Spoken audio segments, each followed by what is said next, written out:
right. Yes, I'm Tim Ray, your host for the show today, and every 2 weeks we have this special guest on, Elisa E, and she's a MKULTRA survivor, high level one, which we'll talk more about that too, and what that means. I can't wait to this Friday. I mean, her story is so compelling, and so like I said last time, she's a hero because not many people can survive this and integrate themselves at this point to be able to be one, because she considers herself we because of the multiple personality experience that she's gone throughout her life. And it is such a fascinating and it's really the story. I had to tell you, it has a lot of, I mean, it's an incredible book she has, but it has a lot of movie material that would just be off the hook, and it kind of shows you how reality is more sci-fi than sci-fi.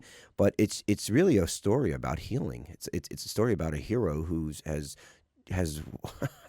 against all odds integrated herself through the worst type of torture and trauma you could possibly imagine. I consider this MKUltra project, which is never gone away. It's just been hidden, and now it's probably blown up to be more than anything. And you have people around the world, millions of people, to my understanding, suffering from this man-made control, man-made insidious way of abuse of humanity that I can't even wrap my mind around it sometimes.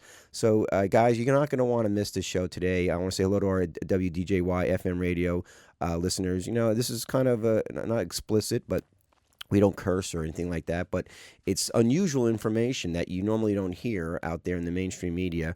And I just want you to know that you're going to be hearing it here. And this is something that's really the journey of healing, and it's a journey of never give up. You once you find God is the most powerful energy out there, and it could heal anything, honestly. I mean, it really is miraculous, and you're going to hear a story about that today. So hang in there, and we'll be introducing her here in a minute. A couple of things I want to really excited about on top of that is we have our new Patreon page goes live today. So check out our Patreon. That's patreon.com and /UI Radio Network. So go there, because after the Patreon is the place where creators can offer you uncensored exclusive content. And one of the things that we'll be talking about at the last half hour after the FM show here is getting into more of the part of Elisa's experience as a MK controlled person. Was what were some of her purposes, and one of her purposes was assassinations and sex. I mean, stuff that is really off the chart. And so if you want to hear the more understanding, deeper story on that, you can go to the patreon.com /UI Radio Network. So make sure you go to that on the hour, and you can check that out as well. So get signed up and check it out. The second season of the Good Intention Show is around the corner. We just did filming of 8 episodes for Comcast. 24, you'll see that here in Atlanta, as well as in a couple other states. In addition, we had Wahid, great guests who came in. We had some guests flew in from other states, and it was just a phenomenal mixture, wasn't it? It ranged from so many different things, from integrative doctors to radio hosts to people who are reverend, who's changing the world through spiritual beliefs. So it's just an incredible experience, and we're going to be posting the dates when they'll be actually broadcasted. It's in editing phase right now. I think we'll be looking at Comcast said maybe March or April. Oh, that's good. Not March. It'll be April. Yeah, I think it'll be April. That's perfect. April, around the corner. So you can check it out on Comcast Channel 24 here locally, and we'll post the rest of the information to you as well. So outside of that, go to unitedintentions.org. Sign up, learn how to create, track, and manifest your intentions, one intention at a time. It's a place where you could level up. You could actually detox from mainstream Facebook / type of social media, and go to a place where you find like-minded people trying to better themselves, learn how to experiment and create with intentions, as well as learning to post your gratitude, what acts of kindness you'd witnessed or received or given today. Laughter, what are you laughing about? Again, sounds so silly, Tim. You don't want to hear about it. No, it is. It's all about raising the frequency, raising your vibration, actually getting yourself in a state of being that you're going to attract other like-minded frequencies and vibrations and people and experiences and events and that's how the life works. Einstein said it. You want to experience the reality you want to experience, then you got to match that frequency of the reality you want to experience. So that's simple, and it's science, yet it's magic, yet it's everything all wrapped up into one. The law of attraction, the energy. Yeah. And though we're going to be talking about something insidious today, something that is needs to be brought to light, just know this: abundance, our universe, God, everything is benevolent. It's love, unconditional love. It's controls everything. It's in charge of everything, in the sense of that we can use this energy for good or for bad, and it's a loving energy. It's unconditional energy, or entity, or how you want to call it. I know Elisa calls it living Christ energy. Whatever your how you define this flow when you're in it, it heals miraculously, instantaneously, and it's something that we all can experience if we allow ourselves to. And so remember, that is in charge. That is the ultimate. So whatever this Luciferian, insidious people and things and aliens and whatever else is out there that has this net over this world, in these key positions, which we'll talk about in this series as we go forward, they're under the same umbrella as we are with this benevolent, loving energy. So remember, it's a house of cards. You think that you're not. You think that you may be under control of this negative entity, energy, whatever it may be, but you're not. It's just it's a false sense of control that they perhaps perceive and wield, and through the matrix let us think that we are under their control, and we're not. We have the ultimate power within, the power of our intentions, the power of spirit, the power of God to do anything we choose to in the name of that spirit. So, and the name of that, in the name of God and in love. So, with that caveat, let's get into our guest. I'm not going to go through the whole bio on her, but I'm going to let Lisa talk a little about that. Elisa, are you on the line? I am. Good morning. Good morning. So you feel pretty good about that presentation, how I laid that out? That was beautiful. All right. Yeah. Okay, good. Very accurate. Well, and I want people to understand that one of the things that not only we do at the foundation but just in life is we got to make sure we're not get caught up into denial-based positive thinking. We got to look at our reality for what it is. If we don't look at our reality, then we really can't paradigm shift to something else without understanding what we're experiencing. And if we deny our present moment and deny the horrible, insidious things that are occurring, then we're not shining a light on it. And so we can never really identify the problem correctly to fix it, to move forward, to grow, right? Exactly. And I love your phrase you just used. I'm gonna steal that from you. Denial based what positive did you denial based denial based positive thinking. Yeah, no, Yeah. I really like that. And Well, you're absolutely right. And I often think about the old school mystics. Do you remember the old, and even in the religious sense of, in the Christian, they went through the dark night of the soul. And when they went through the dark night of the soul, they came out with amazing information and understanding to bring to others. And so I'm not saying people have to go through trauma-based mind control, but if you're willing to look at truth, there will be dark things there.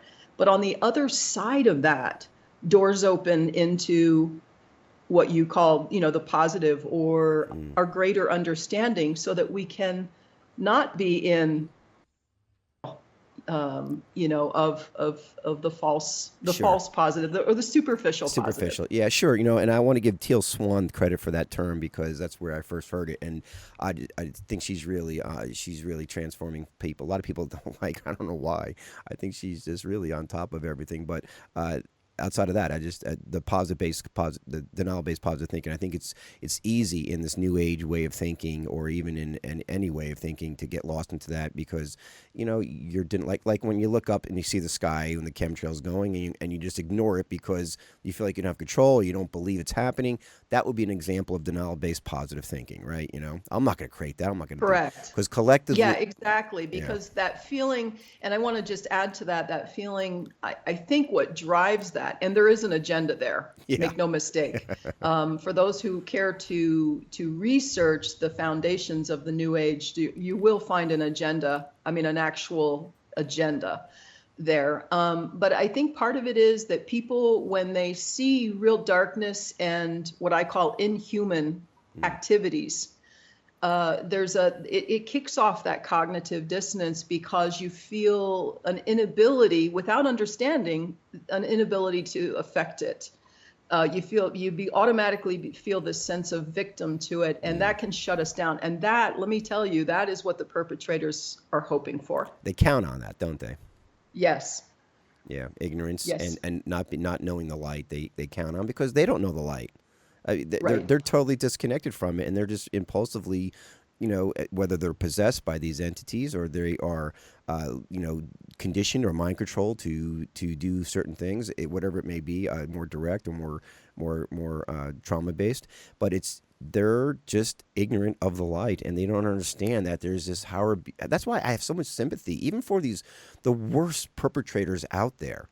I do have compassion for them because think of the things that you did, and we're going to talk later on about the assassinations and that you're aware of and what you've done, and I love the fact that you said last time on the show that you had to step, even though you split your brain to be 1,000 different personalities with different purposes, you still claimed the responsibility that you harmed others, even in another state of mindset, another being state, and yet until you actually claim that power and the responsibility of what you did, true healing began at that point, right, for you? Yes, indeed. It's a slippery slope, and it's not about getting into. Although I did go through periods of deep shame and guilt, but I had to step there. I had to, and I didn't see that until after it occurred. In that process, to me, that's the difference between being a victim and being a survivor. A victim never takes responsibility at any point. And I went through that phase for a very long time. And once I stepped into what I call now survivor, it's about taking responsibility, and stepping up and doing what you need to do Right. to change it, and taking responsibility for any past deeds or thoughts or what have you. But see, this is the crazy part. You're taking. I mean, it's hard enough to take responsibility of one life, right? I mean, Lisa, you're taking responsibility for 1,000. I mean, come on. I mean, really, it is almost It sounds wild. It does. Doesn't it? Yeah, it really does. From somebody who doesn't understand, or first time they're hearing about multiple personalities and how they're created, and I don't want to go back there because we talked extensively last time Right. about the MKUltra project and things like that. But I do want to talk about, like, there's a movie out, and there's a couple of movies out that I watch, and I see it now from a different perspective thanks to you. One, of course, Split. I'm sure you've seen that. I assume you've seen that. Actually, there's occasionally movies that come out that I can't, and I haven't. Oh, because it'll They're trigger you. too, Okay. yeah, they're too. And don't get me wrong, there's a lot of things I can handle Sure. that most people don't care to, but there's something there that says just don't, not this one. Gotcha. And I think I probably will at some point. I've been, dabbling around it, but that's one of the ones that says, is there something here for me, or is this Right. just going to be a reliving? I think it's good for other people Yeah. to see it. Oh, it was one of the clearer ones of what I would consider the MK Ultra and the trauma base too. I don't want to get through the specifics about it, but it's definitely, if you're never really heard of either MK Ultra or multiple personalities, it's probably a good starter. It's entertaining as well as really describes the different personalities, and also how often it's created too. It's not just an organized bloodline Right. system like yours, like your high level MK Ultra. But I mean, these are just people growing up in abusive families, and how at a young age they have this trauma and their brain splits. Yeah. Often it's not coded, or it's not purposefully coded to be an assassin or whatever else might be, but Right. it's nevertheless their brain splits, and they have trauma throughout their life until they can integrate again. So your book, Our Life Beyond MK Ultra 1 and 2 books, Our Life Beyond MK Ultra, and I want people to know up front, they could reach you. The website is ourlifebeyondmkultra.com. .wordpress. .wordpress. That's all right. And because I want people to really, we're having a series with Elisa, so the sooner you get this book, you could follow us along, and I think you'll get 10 times more in-depth understanding of what we're discussing if you have a little bit of a head start. So I strongly recommend you to pick up the book, Our Life Beyond MK Ultra. .wordpress.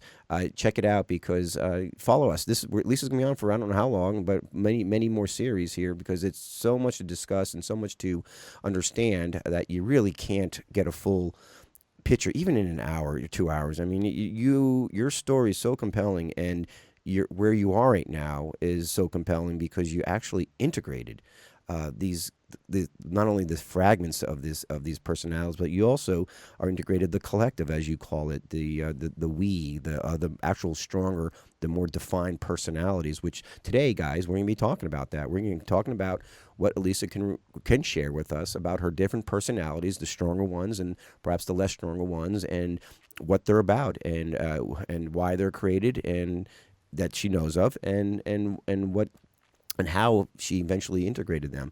So why don't we start there, Elisa? Why don't we start with one of your dominant personalities that you could describe their name, his or her name, and whatever else you want to share about them.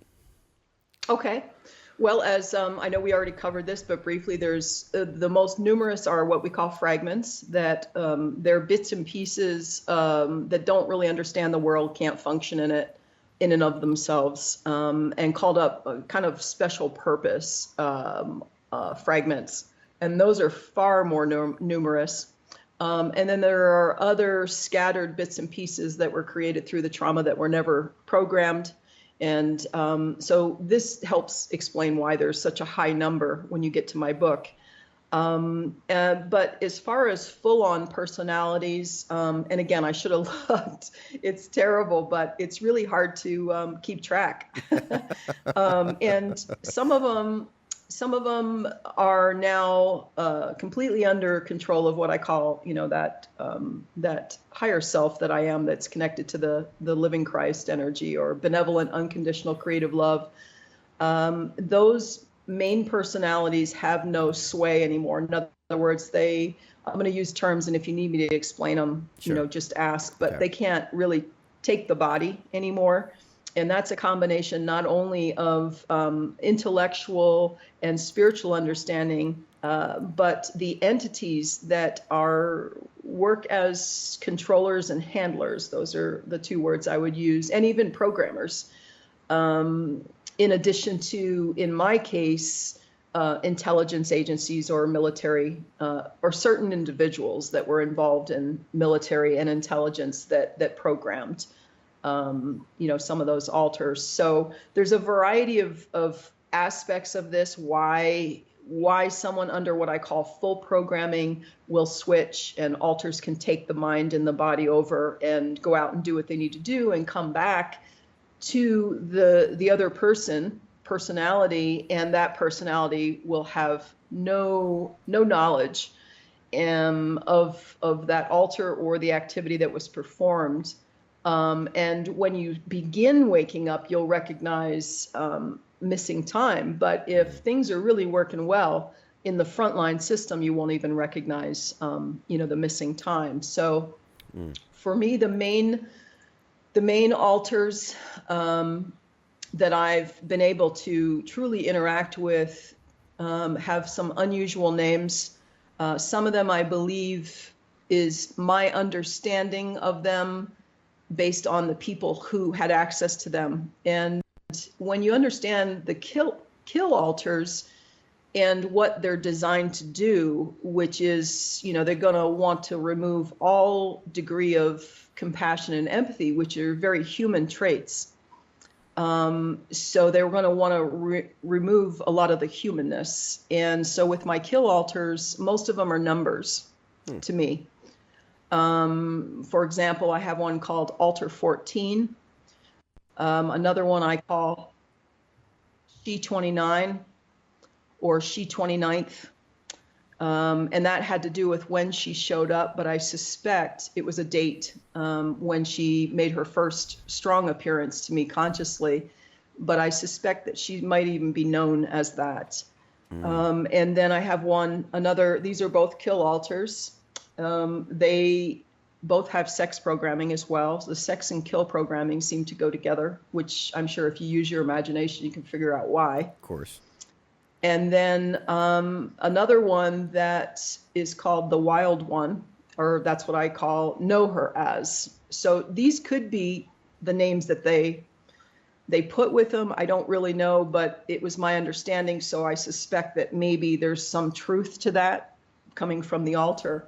And the Wild One is really interesting to me because she's very childlike, very youthful, pull the hair up in a ponytail, very unsuspecting.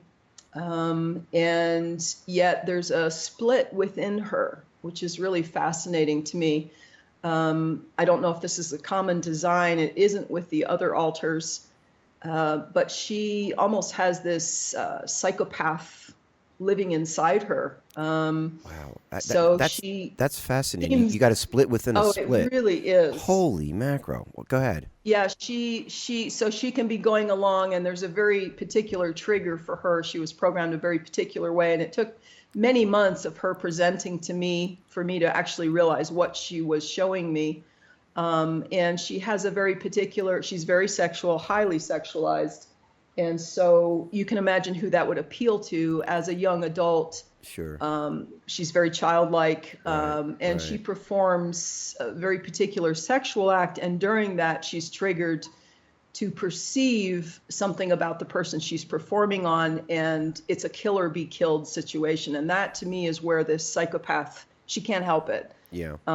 It's her programming, and then she'll go back to, after the kill, she'll go back to this very childlike person. I suspect there is another kill altar that I never, it's very hard to explain from the mind of a trauma-based mind control that's been programmed, but often what would happen early on is I would follow or have contact basically in the night. I didn't sleep the way other people sleep. A lot of programming and accessing was going on all night long. I didn't reach deep sleep. I do now, by the way, on occasion at least. Great. And I would have these interactions with these altars during that time. Some of it's very much in the waking daytime hours, but I would basically follow them or interact with them within a structure inside me. And there was one kill altar, she's female, and we had to go through this series of, me following her, and she would stop and make eye contact, but she would never let me actually catch her or reach her. I wasn't running after, I was just following her, and I would go across a platform, then I had to go down a ladder, and then I was on the bank of a river. And the river and the water shows up a lot on internal structures, not only for me, but I understand now in history with trauma-based mind control. And she would eventually disappear. And the message I got from her through her eyes was, you won't ever catch me.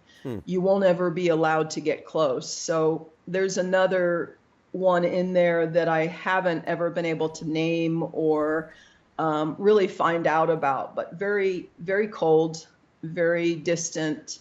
And then I suspect there's another one that's a male, but I haven't been able to determine that with certainty.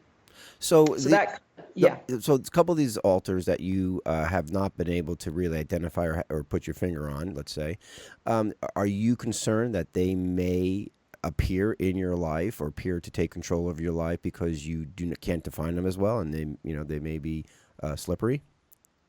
Not anymore. There was a time I believed that, but with my understanding of this, mainly with the part of the journey where I've now several years ago became, and I mentioned this on the first show, became very much acquainted consciously with the highest part of me, right, which is linked into the source, that they can't anymore. And really what happens is when it's this complicated, convoluted, leveled, you're never, in my opinion, you'll never reach all of this. You'll never reach all the altars, the fragments, or the deeds done. And what happens is you come to a place, hopefully, if you're fortunate and you keep at it, you'll come to a place where you've basically disengaged everything. on the dark side. Yeah, can make. I mean, think of this. It's just a person with one personality here. We never really truly get to know ourselves until the day we die, right? So I can imagine having so many just to try to figure out. It would keep you busy the whole time. I'd say living. Right. And just let the viewers know and the audience know that we're going to be getting more into the details of these kill altars and how they did what they did, and when we get past the hour onto Patreon. So you don't want to miss out on that. Also, so tell me some of the. Now, these are some of the kill altars. Do you have some Yes. more benevolent altars? Um, yes, I would call them. This is also a bit tricky. Okay. And what happened for me is this occurred over years, months and years of being presented by these parts and having to record everything. And sometimes it would take several presentations over, a year or more or longer, or just several months, where I would start to see they were telling me something very particular. It's, everything's wound up in this, kind of twilight state. It's not like in our everyday world where you do 1, 2, 3, and you got it. You understand it. There's a beginning, a middle, and an end. This is even the deprogramming process is very fragmented. So basically, let's just see how I can Articulate it, yeah. Yeah, basically what happens is they tell me things, but oftentimes it's almost coded, or it's a piece of it, like I have to figure it out. Because they don't trust the other altars, the Yeah, information? yeah, they don't trust. And I also believe in some of the other altars that they're programmed to not be able to, they can only go so far. So here's what I think about the more benevolent side is I've actually discovered, and not necessarily named, I believe there are altars that in the process of what they were doing to me, I created on my own. And in many cases, those were altars to help me survive in one way or another. And therefore, my programmers allowed certain ones to stay put. They saw the benefit of, I'm sure this happens all the time, where we create some that, they didn't anticipate. For example, now this may not sound like a benevolent altar to people out there, but I have one that just screams all the time. And I'm not in contact with her anymore, but she kept showing up and she screams constantly. That's all she does. And it took me a while to realize that she is the one that holds that so that the others don't have to. Wow, like bloody murder screaming, or more like frustration screaming, or just horror More screaming? more like torture Torture. screaming. Oh God. So she took that on, and I don't know this, but I suspect that we created her, that she came up as a need. Right. And then, some of the young ones that were intentionally created but may not have been programmed by them were also just like a very young altar, Right. a child altar, Right. that used to hum when things were getting rough. And I found myself, this is kind of the way it works. As I began deep programming, they would present to me in full waking consciousness. So I was often living in a dual consciousness, extremely aware, hypersensitive to my surroundings in this everyday world, and at the same time having a visit from this alternate personality who would, sometimes in the beginning, I didn't have a choice. They would take the body and show me something. Now that doesn't happen anymore. I used to vibrate a lot when altars were, I would just start shaking. They were trying to take over the body. Oh, and in wow. this case, it was an infant. Right. And I actually, in this every day, was laying on my bed and arms and legs were moving. I was living with her. I was reliving this with her. And if anybody had walked into the room, even in my adult body, I suspect they would have acknowledged that I looked like I was moving like an infant. Right. Let me ask you a question about that real quick, Elisa, Yeah. in reference to the like the screamer or the hummer. Mm-hmm. Now, the screamer, for example, was that an actual thought through program that one of your handlers created just to deal so you could deal with these other personalities, or is that something that you think was created through the your human experience? It had to have an outlet. I'm not really sure, but I suspect it was one of the ones I created, and they saw the benefit and Okay, left it alone. I Because see. I believe that I could create altars, and they could, I'm sure I probably tried to. I don't have actual memory Yeah. of doing this, but I'm sure I tried to create some, and they would have say whether that one, they could destroy it. So I believe they could with what they can do. So I imagine what has happened over the early years was I created some that they saw the benefit of Right. allowing them to stay, because it allowed me some release or pressure release, or what have you. And what I want to add here, what I wanted to say earlier, was what happened in the process of deep deprogramming is that some of the ones that benefited me, I still had to release them. I had to, Mm.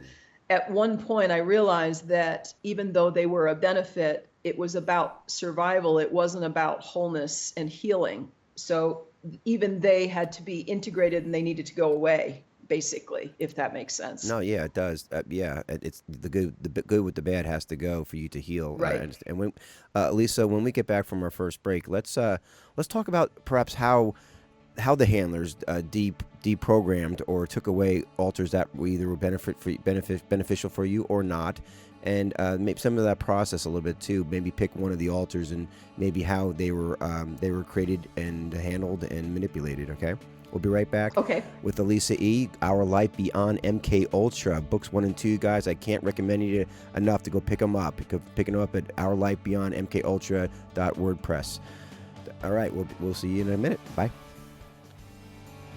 Wow. All right. We are back with Elisa E., a high-level MK Ultra survivor. And I mean high-level in the sense that it wasn't just a traumatic experience she had with her parents growing up. She had deliberate high-level handlers and programmers from the government in her life and around, and still around, I'm sure, to this degree, hoping to get you off balance, whatever it may be, who actually purposefully trauma-based mind controlled her and through torture, through the most insidious. And we're going to get into that a lot more of the details in the on the Patreon page after the hour. But the most insidious things that you could possibly ever imagine doing, not only to a human being but to an infant, to a child, to a young child, as they progress, as they went older, to their mid-20s and 30s, the torturous process. Because the whole point, and he's like, well, why would somebody, outside of a satanic-minded person doing this?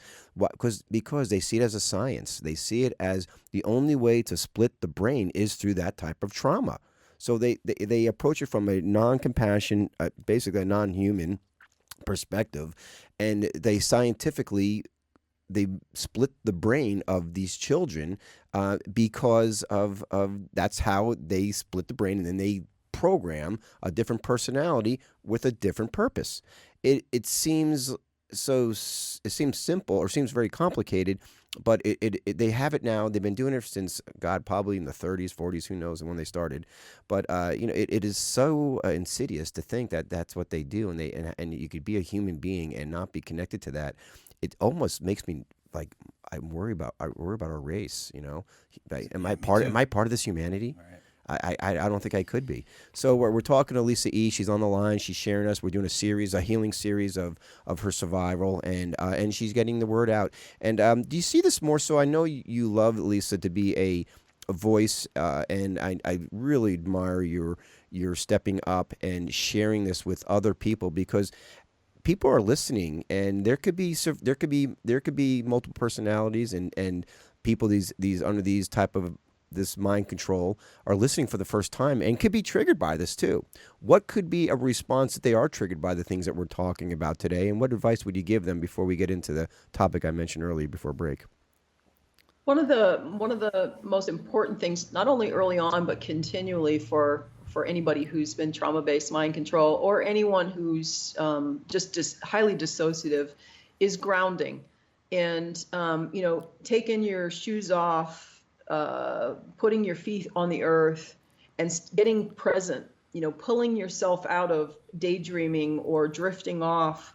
It was something that it's absolutely crucial. It was crucial for me, and it continues to be so. I have several practices now that are designed to maintain that as best as I can. And for me, prayer works. Calling on, when I lay down at night, once the lights are out and before I drift off to sleep, I call in all that protection and clearing, because nighttime is a very prominent time. It's reprogramming time. I used to, in early deep deprogramming, literally wake up in loops. And I would try to record fragments. I finally got a little hand recorder because nothing made sense, but eventually it all made sense. So grounding, eating good foods. I know sleep is difficult for people like us, but eventually sleep will come. Restful sleep will come.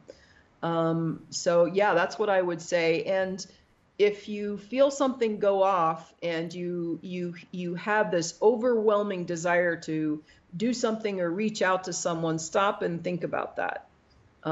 They can program to halt waking up, and I've been through numerous ones for years. They will become so intense that I have one that I call some that I call even salivating, literally physiologically salivating, and from more than one location to do something that will keep me connected or go back to them or what have you. And you will have to fight things like that. It's almost, it takes addiction to a whole new level. So those things, if you are trauma-based mind control on a concerted level like I was, those things will kick in, and sometimes 4 and 5 and 6 of them will kick in on the same day to try to bring you down, to try to bring you back, or if they can't, they figure at some point they can't bring you back, they will, try to get you to end everything. Well, so very important to ground. If you have a person you trust, hopefully not a handler, but someone that's, around, interact with somebody, talk things out if you can talk things out, even if they don't make sense, but just, be a little bit cautious about who you're talking to and where you're going. Going to authorities is not a good idea.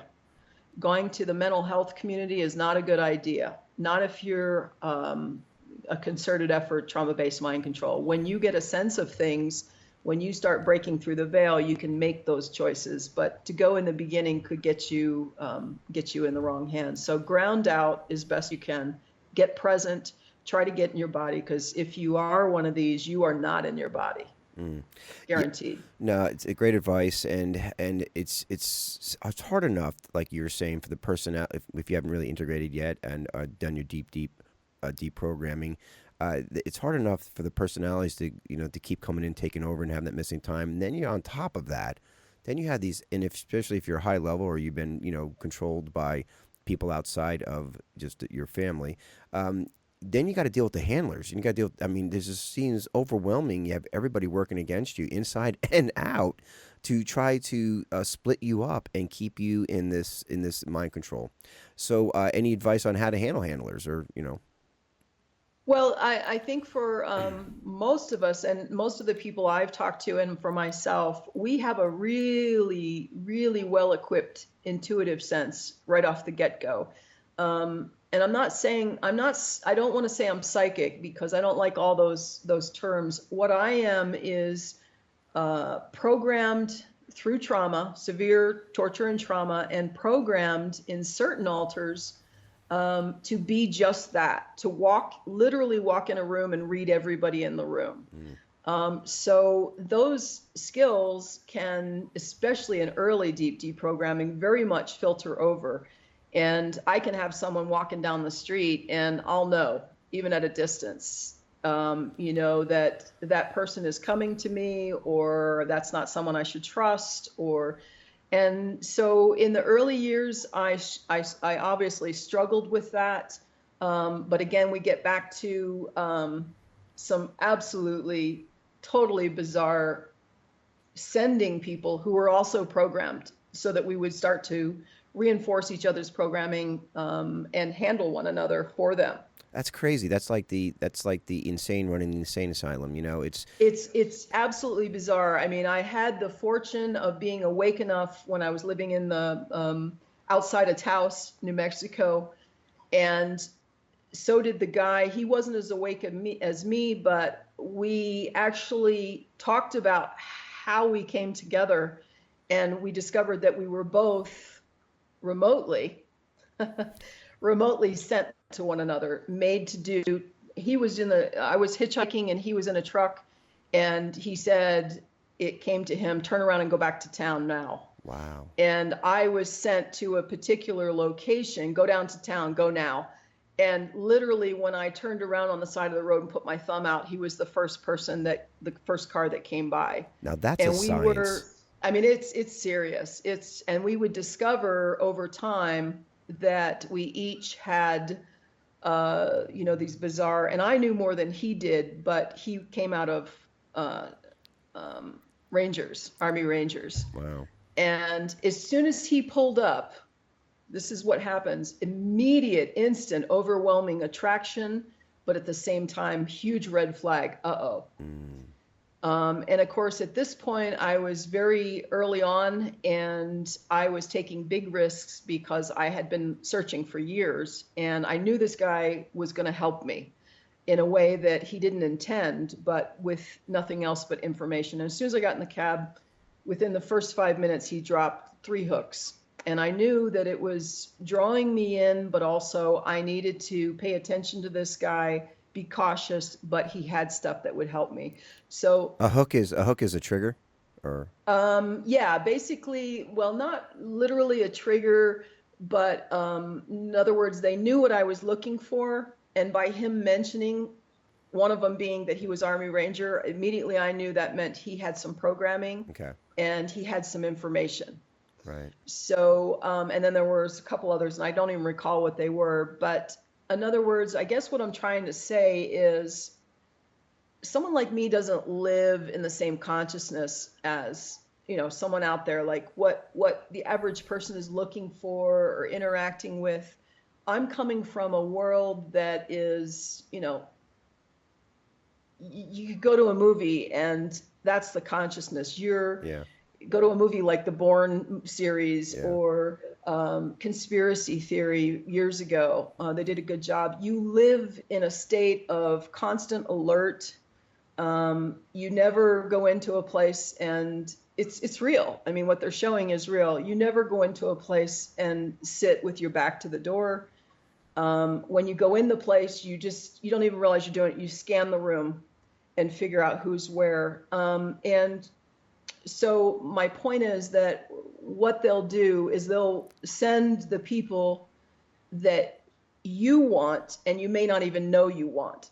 They know better what you're going to do and how you're going to react because they've programmed you for all these years. Right. And they can't take into effect or they can't control the spirit of the person. So for me, I was going through all the typical desires, willing to take risks, intense, literally salivating attraction, and having to fight that because my spirit was saying, I know what's happening here. So I was living, even in those states, I was living in several people, but I was conscious of it. So- And that I had to fight the ones that wanted to give in to this guy, and I Right. did. And I would spend off and on some time with him for a short period of time, and then I bailed because I saw what was happening. And that was after I already knew who he was, and I wound up at his home. I spent the night. As far as I know, we didn't engage sexually, and I think that's what saved me. I really fought that, and he was working hard Right. towards that. Once that happens, it's a real access point for someone like me. Right. A lot of reprogramming can happen. But the next morning, I got up and walked into the kitchen, and there's this big, he's 6'3", been around the block, tough guy. And the fear in his eyes in that moment, and he relayed to me memories, partial fragmented memories.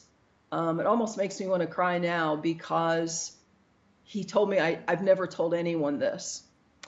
And what was happening was being around me and my state of consciousness and interacting and telling him the things I did brought up his own memories, partial memories, which was he remembered being asked into a variety of programs out of the Rangers, tested and so forth. But his memory was that he never joined any of those. And the truth was he had been. Wow, this is just like the movie Jason Bourne. It's just worse than that, Yes. and it literally that is the life that you have lived, and you still maybe live in reference to a certain level of paranoia. But I'm sure spirit gives you a sense of comfort and relaxation when It's you're. very different now. Yeah, yeah, Very, very different. There's no more fear. right. But I mean, I don't mean to sound arrogant. sure, Like that kind of fear and survival all the time. yeah, There's stuff that still happens, but um, you don't get out. yeah, I'm sorry to bring that news. It's not like you get out. It's that you take it over yeah, yourself. right, Nobody's right. running you anymore. Right, right. No, listen, it's fascinating because that type of life, that frequency and vibration that these people are living in, like, and I'm just going to use the Jason Bourne because there's the reality that you live, especially your story is so high level story, that it's a frequency that you're tracked and you stay in that, and once you rise above that frequency and as you call it, the living Christ energy allows you to raise that frequency and vibration. So you're not attracted to that anymore. It's not being attracted to you, just through the law of attraction. But what I find really fascinating, you mentioned earlier, was that you guys ran into each other through remotely. And now, is that part of the the technology that you use with Oh the yeah. chips that they can remotely speak to you in like a transmitter, like having a radio in your head? Yeah, and from my memories, I was relaying information before I understood that there was actual remote technologies in use. I was relaying bizarre non-physical handler episodes, and it was a friend of mine who does some incredible work, and I do highly recommend her book series as well. Her name is Ilana Freeland. She wrote the foreword to my book, and bless her heart, really helped me get it published. She's the reason it got published, the two books. And she's written a series. The first one is Chemtrails, HARP, and Full Spectrum Dominance. Love it. And the second book has just come out, and she's in the process of writing the third. And I would recommend those as well to give people a better understanding of, outside of me, what's actually going on in the field of technology and weapons, affecting everybody. Would you get her to reach out to us or us to reach out to her? Because I'd love to get her on the show. Okay, I'll let her know. I know Okay. she does quite a bit of radio. All right. So, Good. Good. but what you were saying is my memories is as early as I can remember was the 70s. I was born in 62. In the 70s, I was being remotely Wow. accessed and controlled. So remember, we talked about what's going on below ground, as I call it, Yeah, 100 years. black tech, 100 years and what's advanced. going Yeah. on above ground. So Right. they're way beyond what people think. And in the Bourne movies, the only thing about that was that they're showing he volunteered, but they did show that he didn't have full memory. They had taken memories, they had changed his name, he couldn't remember his name and his original name and so forth. So there was a lot of truth there, but the main thing I liked about that series was the consciousness of what you live in. And of course, they weren't showing him really as a multiple personality, Right. but for multiples, there's bleed through. So in other words, my kill alter skill set and capacity often kept me safe while I wasn't even in that altar. So the idea that I didn't recognize these things. You don't know that people aren't thinking this way, that when you go in a place, you need to know how to get out. And just a year ago, I backed into the post office. I always back my car in to parking places. And I got out and this guy said, "Wow, it's good on you." He goes, "You don't see many people who back in." And it made me smile to myself because I thought, boy, some of this stuff just doesn't go away. Right. Yeah. You want to be able to jump in and go. And not that I was living in fear, but it's just things that are there. Well, speaking of that, that's a great quick topic here. We're going to take another quick break here, Elisa. But when we get back, let's talk about let's talk about the benefits that you, if there's any benefits from your experience that you could bring in that perhaps an average human who never had DID or that type of mind control. What are some of the benefits that you think you can bring in that may be day to day? Interesting topic, huh? We'll be right back with Elisa E, and we're talking about MK Ultra, and check her out at Our Life Beyond MKUltra.wordpress.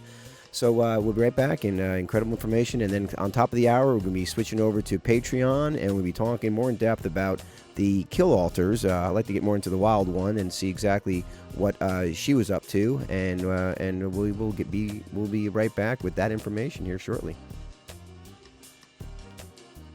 All right, again, we are back with Elisa E. And remember, you can watch the second half on patreon.com. That's patreon.com. And catch the more details as we get into the specific deeds and of a couple of her altars, or kill altars specifically.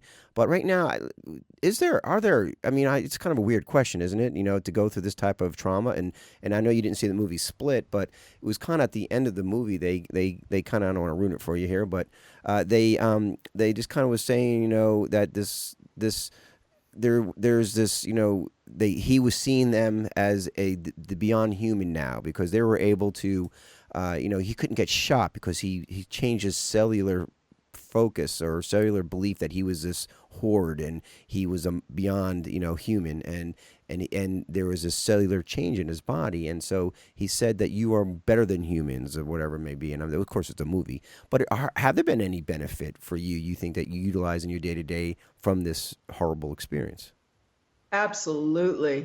And I've had conversations with I have two other women, different parts of the country, who I engage with, and we'll get on the phone for hours and talk about, you know, what we see that we still do, that we have now turned around to be a benefit in the deprogramming and protecting us. And one of them being the way we read people.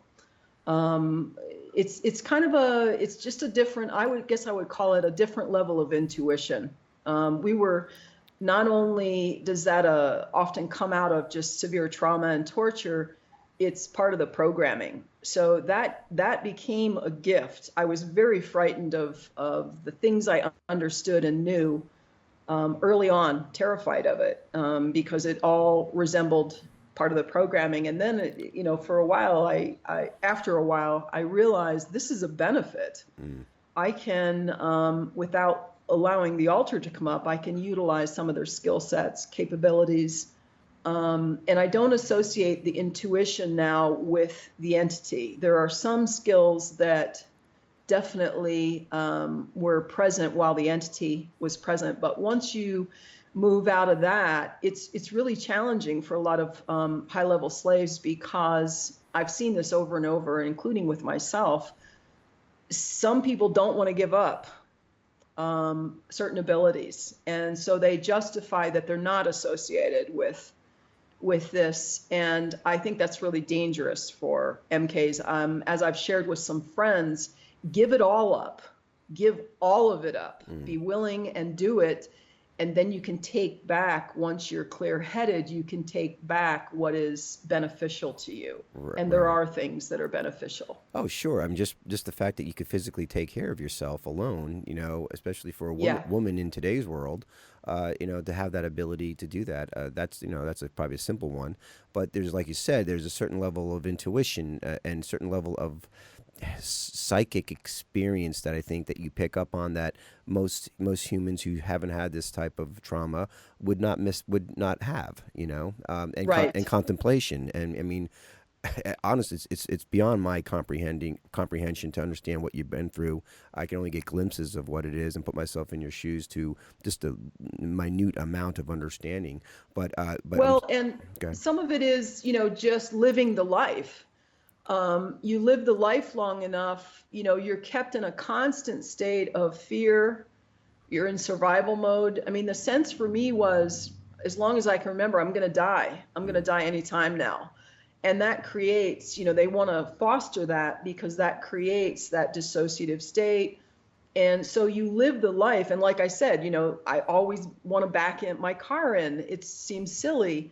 But I look at things like that as it doesn't matter. It's okay. That's not something that's going to take me back to the life. And then I think it was a year ago, roughly, I went, first time I met these two other victims, the two I referred to earlier. We went on vacation together. We met and went on vacation together. And what an experience that was for a handful of days.